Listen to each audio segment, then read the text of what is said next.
सबको जय मसीह की। परमेश्वर के नाम की महिमा स्तुति होने पाए। मेरा नाम सुशीला गुप्ता है और मैं एक हिंदू परिवार से बिलोंग करती हूँ।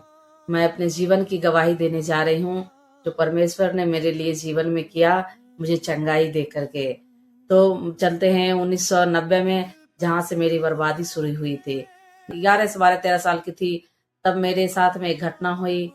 मोटा सा सांप, काला सा सांप मेरे स्वप्न में आकर मेरे बगल में सो जाता है और मैं बदहवास होकर के चीख करके चिल्ला करके उठ जाती हूँ और बैठती हूँ और सारे घर के लोग, गांव के लोग भी जग जाते हैं क्या हुआ करके। और मेरी माँ मुझे संभालते हुए, पानी छींटते हुए मुझे संभालती थी।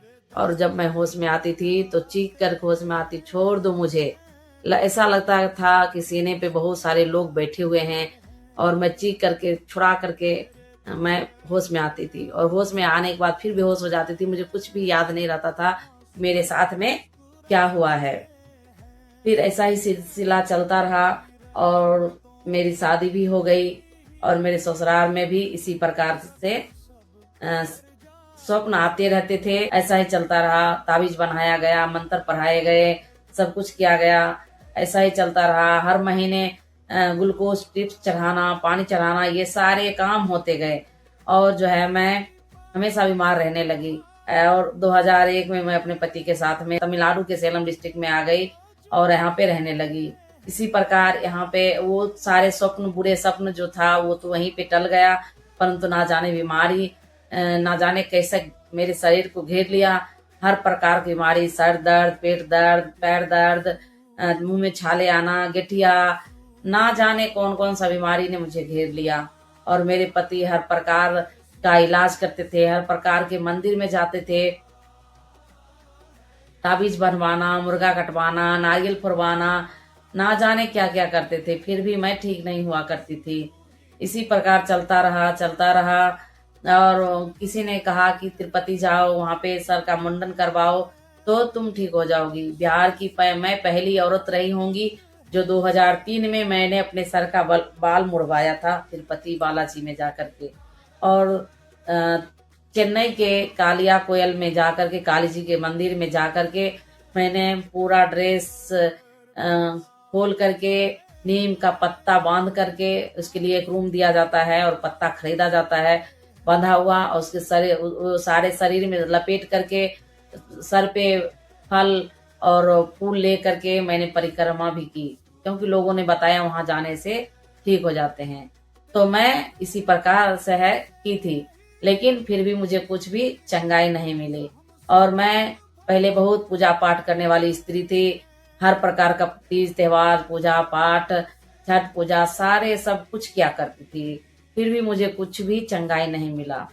इसी प्रकार दिन बीतता गया और हर प्रकार का इलाज, हर महीने हॉस्पिटल में भर्ती। कोई भी हॉस्पिटल 2005-4 में ऐसा नहीं छूटा होगा कि मैं उसमें भर्ती नहीं रही होंगी।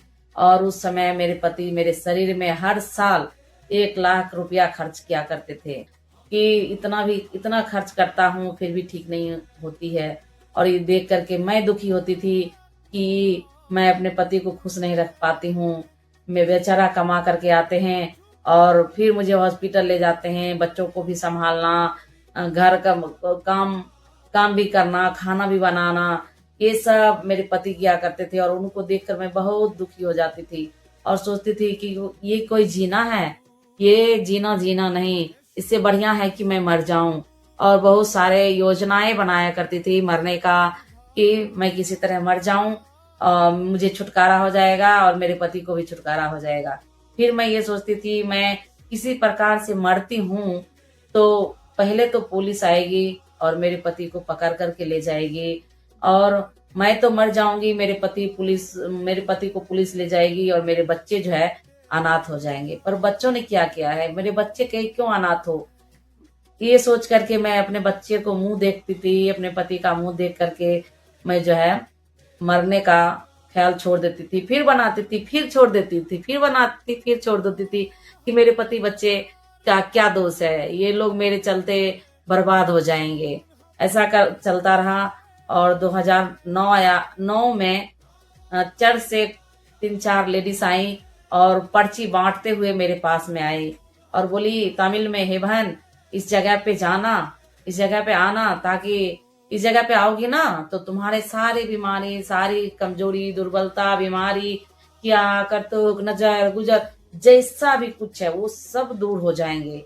ये सुनकर तो मेरे होश ही उड़ गए, मेरे पैर के नीचे से जमीन खिसक गया। अरे ऐसा भी कुछ होता है क्या? इतने साल बीत गए, मैं मंदिर गई, मस्जिद गई, कहाँ कहाँ नहीं, कौन सा दरबार नहीं खटखटाई, लेकिन किसी ने ऐसा बात नहीं कहा। सबने पैसा लिया, सबने पैसा लेकर ताबीज बांधा, और ऐसा तो किसी ने नहीं कहा कि कैसा भी कुछ वो ठीक हो जाएगा। और मैं एकदम बिल्कुल हवा में, जैसा हवा में उड़ते हैं वैसा करने लगी, और मेरे दिल में जिज्ञासा जाग गई, मैं उस जगह पे जाऊंगी। और मैं लगातार उस जगह पे 3 दिन लगातार गई और मुझे कुछ अच्छा लगने लगा। और जब मैं वो खत्म मीटिंग हो गया तो मैं अपने घर आ गई। और वो लोग जो है क्या करते थे, सोमवार, मंगलवार को, शनिवार को 3-4 लेडीज आया करती थी, आकर के मुझे घेर करके प्रार्थना किया करती थी मेरी चंगाई के लिए। तो ऐसा ही करती रही, और उन्होंने ना तो पैसा लिया, ना तो चाय, ना पानी, बिना स्वार्थ का ये लोग करती थी कि मैं ठीक हो जाऊं। ऐसा ही चलता रहा। और फिर उन्होंने बताया कि आओ बहन, मैं तुम्हें चर्च बता देती हूँ, तुम लगातार इस चर्च में संडे को आना, यहाँ पे आराधना होती है, आओगी तो यहाँ पे और अच्छा लगेगा और तुम पूरी रीति से ठीक हो जाओगी।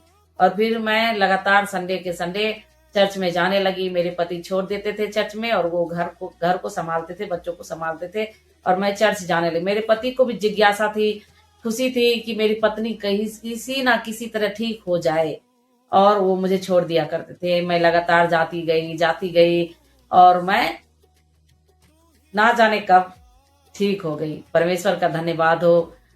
और अभी तक ये जो गवाही है, ये 2010-11 की गवाही है, जो कि आज मैं आप लोगों के बीच में लाई हूँ। इतने सालों के बाद परमेश्वर ने मुझे हियाब दिया है कि मैं आप लोग के बीच में गवाही दे सकूं। उस लायक परमेश्वर ने मुझे बनाया, समझा, इसके लिए मैं परमेश्वर का धन्यवाद देती हूँ। बाइबिल बताती है, वचन सुनने और सुनाने से होता है, विश्वास उत्पन्न होता है, और गवाही देने से विश्वास बढ़ते हैं। तो आप लोग भी इस गवाही को सुनिए, और इस गवाही को सुनने से आपके जीवन में भी कुछ बदलाव होगा, और कुछ छुटकारा होगा, और आप परमेश्वर की महिमा करने पाएंगी। परमेश्वर की नाम की महिमा स्तुति हो। सबको जय मसीह की। हालेलुया।